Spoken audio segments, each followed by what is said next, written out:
सोचिए, अगर दुनिया के तेल की सप्लाई का सबसे बड़ा रास्ता किसी एक देश के कंट्रोल में चला जाए और वो कहे कि तेल चाहिए तो पहले हमसे समझौता करना होगा, तो क्या होगा? इसी तरह का यहाँ पर सवाल उठ खड़ा हुआ है क्योंकि ईरान ने साफ साफ ये ऐलान कर दिया है कि अब हॉर्मुज से यदि आपको गुजरना है तो आपको टोल चुकाना पड़ेगा, हमसे पहले निपटना होगा। नमस्कार, मैं हूँ आकांक्षा और आप देख रहे हैं न्यूज़ 18 का डिजिटल प्लेटफॉर्म। तो देखिए, हॉर्मुज इतना अहम क्यों है ये तो हम जानते ही हैं, लेकिन फिर भी आपको एक बार बताते हैं कि हॉर्मुज जलडबरू मध्य इतना महत्वपूर्ण क्यों है। ये दुनिया का सबसे अहम ऑयल रूट है। यहाँ से दुनिया के लगभग 20% तेल की सप्लाई गुजरती है और खाड़ी देशों का तेल इसी रास्ते से दुनिया तक पहुंचता है। यानी जो हॉर्मुज को कंट्रोल करेगा वो दुनिया की अर्थव्यवस्था पर असर डाल सकता है।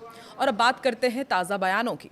ईरान ने साफ कर दिया है कि हॉर्मुज पर हमारा पूरा नियंत्रण है, जिसे तेल चाहिए वो सीधे सीधे हमसे डील करे।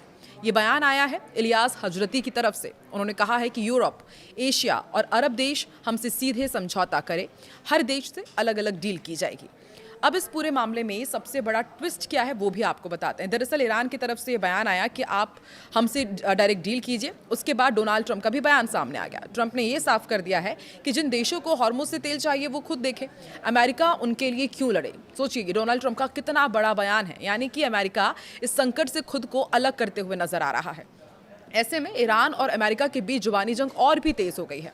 यहाँ पर ईरान ने ये ऐलान किया, ट्रंप का बयान आया और अब ट्रंप के बयान पर ईरान ने पलटवार किया है और ये कहा कि ट्रंप बेतुकी बातें कर रहे हैं।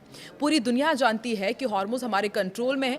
ये बयान इस बात का संकेत है कि तनाव सिर्फ अभी कम नहीं हुआ है बल्कि और बढ़ रहा है।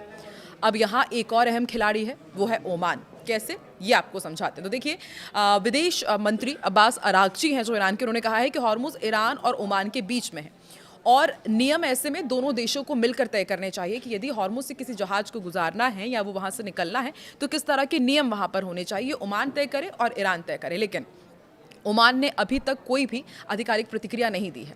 अब बात करते हैं उस प्लान की जो पूरी दुनिया को चौंका सकता है। देखिए, ईरान ये चाहता है कि हॉर्मुज से जो जहाज गुजरे उससे पैसा लिया जाए।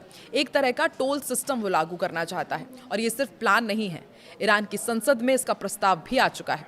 ग्राउंड रियलिटी क्या है ये भी आपको बताते हैं। एक रिपोर्ट के मुताबिक कि ईरान फिलहाल अपने सिर्फ दोस्त देशों के जहाजों को गुजरने दे रहा है। हर जहाज से लगभग $1 मिलियन लिया जा रहा है और सबसे बड़ी बात यह है कि भुगतान चीनी करेंसी में हो रहा है। इसलिए साफ समझा जा सकता है कि हॉर्मुज से गुजरना अब आसान नहीं है। जहाजों को पहले इस्लामिक रिवॉल्यूशनरी गार्ड कॉर्प्स से अनुमति लेनी होती है।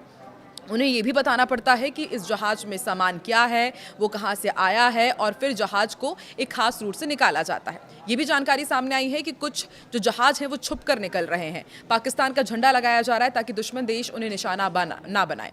यानी कि अब सिर्फ ये व्यापार नहीं, रणनीतिक खेल बन चुका है। दुनिया पर क्या असर पड़ेगा ये तो हम देख ही रहे हैं कि तेल की कीमतें आसमान छू रही है, वैश्विक अर्थव्यवस्था पर दबाव बढ़ रहा है, एशिया और यूरोप के देशों की मुश्किलें बढ़ जाएंगी और सबसे बड़ा नया जियोपॉलिटिकल संकट भी खड़ा हो सकता है। भारत जैसे देश भी इस पर प्रभावित हो रहे हैं। महंगा तेल हमें खरीदना पड़ रहा है, सप्लाई में बाधा आ रही है और आर्थिक दबाव भी बढ़ सकता है। यानी कि ये सिर्फ एक बयान नहीं है, ईरान का एक स्ट्रैटेजिक मूव है। ईरान दुनिया को यह मैसेज दे रहा है कि हम सिर्फ क्षेत्रीय ताकत नहीं है बल्कि ग्लोबल सप्लाई चेन को प्रभावित कर सकते हैं और अगर अमेरिका पीछे हटता है तो ये पावर बैलेंस पूरी तरह बदल सकता है। अब सबसे बड़ा सवाल कि क्या देश ईरान से डील करेंगे? क्या अमेरिका फिर से हस्तक्षेप करेगा? क्या हॉर्मुज पर टकराव बढ़ेगा? इन सवालों के जवाब आने वाले दिनों में तय होंगे कि आखिर दुनिया की दिशा क्या होगी जब इन सवालों के जवाब हमें मिल जाएंगे।